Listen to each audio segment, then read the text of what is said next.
안녕하세요. 저는 몇 달 전에 결혼한 새댁입니다. 저랑 사촌 동생 둘 다 외동이라 어릴 때부터 친자매처럼 잘 어울려 지내고 각별했는데 제가 취업을 하면서 다른 지역으로 이사를 가게 되었습니다. 동생도 대입 준비에 대학을 다니느라 바빠서 못 본 지 꽤 됐지만 그럼에도 불구하고 생각할 때마다 참 이쁘고 기특한 동생입니다. 제 사촌 동생은 그 흔한 과외나 학원도 안 다녔는데도 불구하고 명문대에 입학을 했고 어디 하나 흠잡을 곳 없을 정도로 착하고 어느 곳 하나 빠지는 데가 없을 정도의 여동생이죠. 아무튼 각설하고 제가 결혼을 하는 결혼식 당일날 사촌 동생이었는데 정말 무난한 옷을 입고 왔는데도 불구하고 얼굴도 예쁘고 특유의 분위기가 있어서 그런지 그 정신없는 와중에도 누구냐고 물어보고 다들 참 예쁘다고 한마디씩 하더라고요. 그런 말을 들으니 내심 잘 자랐다 싶어서 기뻐하고 뿌듯해하던 와중에 결혼식 이후로 시어머니와 시이모님이 제 사촌 여동생을 소개시켜 달라고 난리입니다. 그것도 시이모님 아들한테 말이죠. 학벌이면 학벌, 외모면 외모 어디 하나 빠지지를 않는 동생한테 자꾸 말도 안 되는 양아치 같은 놈을 들이대고 엮어달라고 해서 스트레스가 폭발할 지경입니다. 그냥 냉정하게 말해서 주제를 모르는 듯합니다. 아직 대학생이고 미래가 창창하니 안 된다고 거듭 말씀을 드려도 너무 집요하네요. 시이모님이 돈이 조금 많다는 거 하나의 부심은 어찌나 부리는지 사촌 동생을 상대로 가격 후려치기를 하는데 초반에는 그 얘기가 나올 때마다 쉴드를 쳐주던 신랑도 꼴보기가 싫었을 정도입니다. 원래 그렇게 난감한 일이 있으면 중재를 해줘야 할 시어머니나 남편이 한번 소개시켜주면 좋지 않냐. 결혼한다는 것도 아닌데 뭐 어떠냐, 그리고 결혼한다 한들 촌수 보면 멀어서 상관없다고 하네요. 심지어 여자는 대학 직장 필요 없다고 말하면서 시집 잘 가는 게 최고다라고 헛소리나 하고 저번 주 토요일날 시댁에 인사를 드리러 갔는데 또 그 소리를 하시더라고요. 솔직히 말해서 시동생 남자는 제가 살면서 한 번도 들어보지 못한 고등학교를 졸업한 데다 지금 변변한 직장도 없이 대학교도 가지 않고 백수처럼 놀고 먹고 지내고 있습니다. 심지어 이것뿐만 아니라 여자들 문제로 속을 꽤 썩인 걸로 알고 있습니다.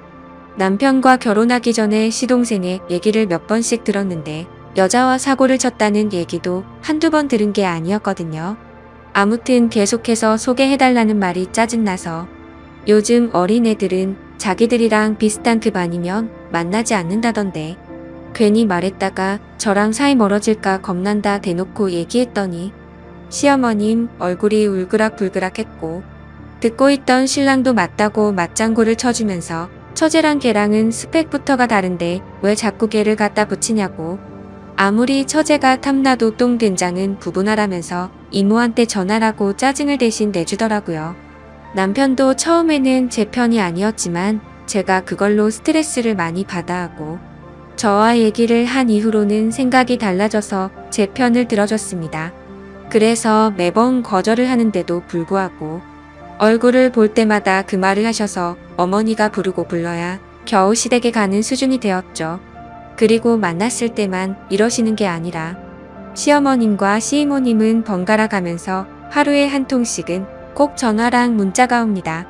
노이로제에 걸릴 정도로 열이 받아서 신랑한테 쏘아 붙이면 신랑은 또 시어머니께 연락해서 혼인신고 도장 찍자마자 아들 이혼시키고 싶냐고 적당히 하라고 화내고 난리를 부려도 그때뿐입니다. 좀비도 아니고 떼어놓고 떼어놔도 계속해서 똑같은 말만 반복을 하시니까 정말 정신이 나가버릴 것 같습니다. 남편도 참다가 도저히 저에게 부끄럽고 미안해서 이모님께 전화해 그런 것 좀 하지 말라. 넘볼 걸 넘봐라 라고까지 얘기했는데 자기 아들이 너무 마음에 들어한답니다. 그 여자만 만나면 지금까지와는 다르게 인생을 새로 살 것 같으니 꼭 소개를 시켜달랍니다. 이게 말이 되나요? 정신병원을 넣어야 하나. 그 얘기 듣는 순간 욕이 나올 뻔한 거 겨우 참았어요. 아무것도 모르고 대학 생활 열심히 하고 있을 제 사촌 동생한테 제일 미안할 따름이네요. 항상 신중하게 행동하고 생각도 깊어서 누구한테 보낸다고 하더라도 아까워 죽겠을 동생인데 괜히 저 때문에 자신도 모르게 이미지를 더럽히고 있는 것 같아서 짜증이 납니다. 솔직히 이 고민을 얘기하면 저까지 창피한 기분이라서 친정에 이 말도 못하겠고 답답해서 환장하겠네요. 남편은 여차하면 시댁에 아예 발길 끊자는데 이런 걸로 시댁에 안 가는 사람도 있을까요? 시아버님이 계신다면 발길을 끊더라도 괜찮겠지만 작년에 시아버님이 돌아가셔서 남편이 그렇게 하자는 걸 쉽사리 그러자고 할 수도 없습니다. 참 헛웃음만 나오네요. 결혼식 끝나고 신혼여행 다녀오자마자 시이모님이 전화와서 대뜸 사촌 동생이 만나는 사람 있냐고 물어보길래 그런 쪽으로는 전혀 생각도 못했던지라 없을 것 같다고 말했습니다. 그 이후에는 신랑이랑 입 맞춰놓고 같은 학교에 돈 많은 의대생이랑 좋은 만남을 가지고 있다고도 말했어요. 그런데도 의사 그런 거 다 필요 없다. 그것도 돈 벌기 위해서 하는 건데 남자는 돈 많은 게 최고다. 우리가 의사한테 대접받는다라는 엉뚱한 대답만 돌아오더군요. 솔직히 제가 알기로는 그런 말을 할 정도로 돈이 그렇게 많은 것도 아닙니다. 그럼 번호만 알려달라 번호만 주면 애들끼리 알아서 할 텐데. 둘이 만나보지도 않았는데 왜 그러냐며 말하는데 이쯤 되면 얼마나 심각한 건지 감이 오시겠죠? 이 부분에 대해서는 대화가 전혀 안 되는 사람들이에요. 남들 말도 안 듣고 같은 말만 반복해서 하는 그런 고지식한 어른들이죠. 결혼하기 전 상견례 할 때는 말이 안 통하는 부분이 있는지 전혀 몰랐어요. 그때는 아버님 돌아가신 지 얼마 안 되었으니 어머니가 많이 외로우시겠다 생각을 했고 딸만큼은 아니어도 자주 찾아뵈어야겠다 다짐했었습니다. 남편이 이렇게까지 적극적으로 제 편으로 돌아서 주지 아니었다면 아마도 저는 분명 이혼을 했을 거예요. 참 씁쓸하네요. 어떻게 해야 할지 좋은 의견 주시면 감사하겠습니다. 다음 사연입니다.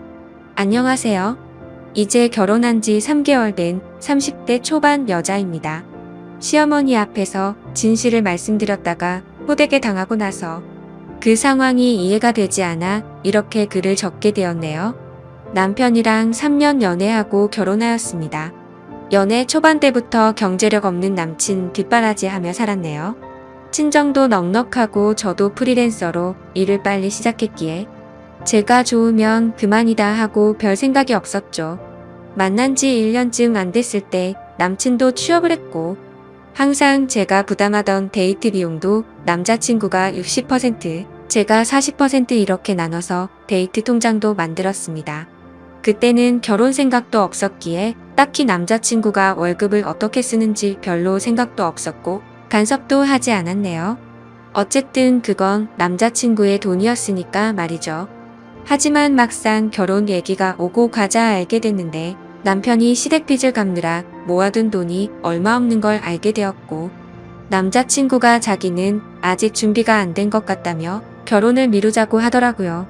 그때는 돈에 대한 장애물이 큰 문제가 되지 않을 거라고 생각을 했기에 결혼하고 모아도 된다고 말했고 결혼해서 서로 돕고 사는 게 부부 아니냐며 이해를 해주었습니다. 그 과정에서 정말 감사하게도 저희 친정에서 집을 해주신다고 해주셨고 그러면 제가 살고 있던 빌라를 팔고 그 돈을 드리기로 했었습니다. 제가 살던 빌라는 순전히 제가 열심히 일해서 모은 돈으로 산 집이었고요. 빌라가 크기도 작고 작업용 스튜디오에 침대만 있는 구조라서 신혼집으로는 맞지 않았습니다. 남자친구와도 상의 끝에 내린 결론이었고 상황이 이렇다 보니 예단 예물도 전부 다 생략을 하게 되었네요. 그리고 서로 모아둔 돈을 합해서 그 밖에 들어가는 곳에 결혼 비용으로 쓰게 되었어요. 쉽게 말씀을 드리자면 시댁에선 어떠한 경제적 도움도 받지 못한 거죠. 남자친구가 여지껏 시댁에 빚을 갚느라 힘들어 하는 걸 알았기에 딱히 내색은 하지 않았습니다.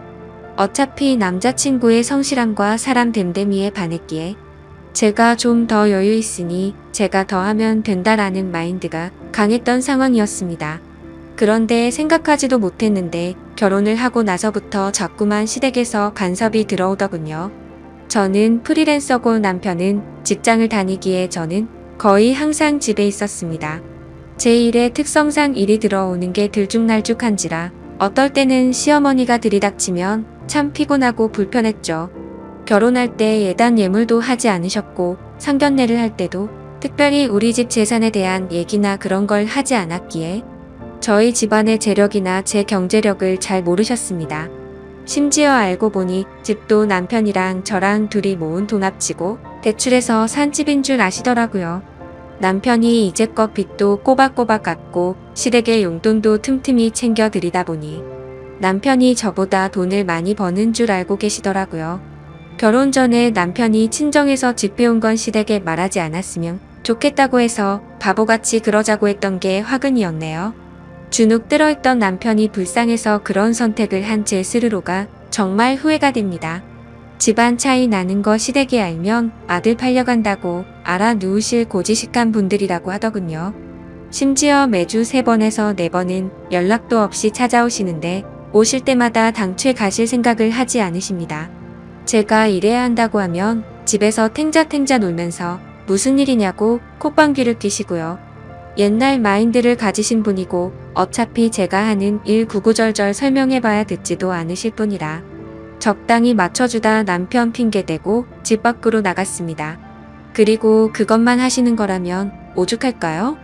오실 때마다 안방 열어보고 제 물건 뒤지고 집에만 있는 애가 사치가 심하면서 이런 것도 다 우리 아들 주머니에서 나가는 거 아니겠냐며 옷이나 화장품 1-2개씩 저도 모르게 집어가고 말하면 할수록 정말 제 입만 아프고 울화가 치밀어 오릅니다. 저도 열심히 돈 벌어요. 어머님이라고 하면 그걸 누구 코에 붙이겠냐고 네 용돈이나 하겠지 하면서 무시를 하시고요. 그럴 때마다 남편 얼굴 봐서 참자 했었습니다. 그러다 결국 오늘 사건이 터져버렸네요. 작업물 보내놓고 최종 컨펌 받고 쉬고 있을 때 시어머니랑 시누이가 들이닥쳤습니다. 밤을 새서 다크서클 내려온 눈 보고 넌 시애미가 왔는데 동태 눈가를 하고 있냐며 시비를 거시더군요. 시누이도 옆에서 우리 오는 거 못마땅해요? 하면서 거들었고요. 그런 거 아니라고 어제 일하느라 밤새서 그렇다고 하니까 그 몰골로 힘들게 직장 나가는 자기 아들 배웅이나 했겠냐며 아침밥은 챙겨줬냐고 꼬치꼬치 캐물으셨습니다. 몸은 힘들고 잠은 못 자서 머리가 빙빙 도는 와중에 카랑카랑한 목소리로 옆에서 쨍알쨍알대고 또 안방에 들어가려는 시누이가 거슬려서 저도 모르게 인상을 썼나 봅니다. 남편 만나 집에서 호강하는 주제의 시애미를 개떡같이 알아도 유분수지하면서 삿대질하더군요. 그렇게 계속해서 시비를 걸어오니 슬슬 화가 치밀어 오르는데 친정 부모님 걸고 넘어지기에 결국 폭발하고 말았습니다. 지금 어머니가 그렇게 당당하게 들어와 있는 집이 내가 산 집인 건 아시냐고 대들었습니다. 그러자 시어머니는 여기가 왜 네 집이냐? 우리 아들 집이지 라고 하면서 제대로 사회생활도 못 해본 게 못된 건 어디 가서 배워온 거냐고 소리를 지르시더군요. 이미 화가 폭발해버린 저는 거침없이 말했습니다. 잘난 댁 아드님 취업 전까지 걷어 먹인 게 저고 시댁빚 갚느라 모아놓은 돈 한 푼 없어서 결혼 못할 뻔한 어머님네 아들 인품 하나 보고 데려온 대인배가 접니다. 제가 제 소유의 빌라 팔고 보탠 돈이랑 저희 친정에서 주신 돈으로 구한 집이고 명의도 제 명의인데 어디가 당신네 아들 집이냐라고 소리를 질렀습니다. 그런데 너무나도 황당하게 말이 끝나자마자 싸대기가 날라오더군요. 순간 상황 파악이 안 돼서 놀란 눈으로 시어머니를 쳐다보니 남편 잡아먹을 인간이라고 달려들기에 주거침입이랑 폭행죄로 경찰에 신고하기 전에 나가라고 악을 질렀습니다. 그나마 상황 파악이 된 건지 시누이가 시어머니를 끌고 나가더군요. 진짜 어이가 없고 가뜩이나 피곤했는데 뺨까지 맞아서 얼이 빠졌습니다. 그 길로 당장 남편한테 전화해서 지금 내가 누구한테 싸대기 맞았는지 아느냐? 시어머니가 나한테 남편 잡아먹을 인간이라면서 때렸다. 집 해온 것도 나고 경제적으로 도움 주고 있는 게 누군데 내가 이런 대접을 받아야 하느냐? 나랑 이혼하던지 시댁이랑 연을 끊던지 알아서 해라 하고는 전화를 끊어버렸습니다. 남편한테 쉴 틈 없이 말을 쏟아내자마자 너무 억울하고 분통해서 눈물만 나오더군요.